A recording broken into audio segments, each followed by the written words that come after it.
گے۔ اور نوح نے کشتی بنانا شروع کر دی، اور جب ان کی قوم کے سردار ان کے پاس سے گزرتے تو ان سے تمسخر کرتے۔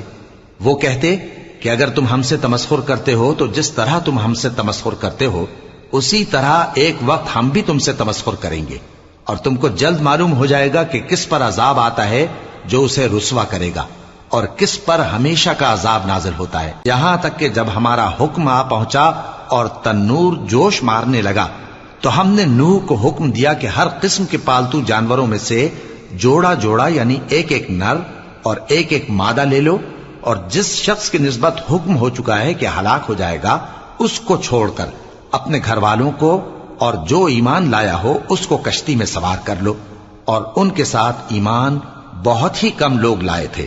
نوح نے کہا کہ اللہ کا نام لے کر کہ اسی کے کرم سے اس کا چلنا اور ٹھہرنا ہے، اس میں سوار ہو جاؤ، بے شک میرا پروردگار بخشنے والا ہے، مہربان ہے۔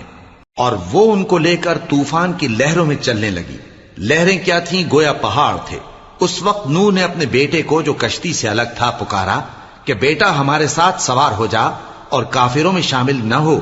اس نے کہا کہ میں ابھی پہاڑ سے جا لگوں گا، وہ مجھے پانی سے بچا لے گا۔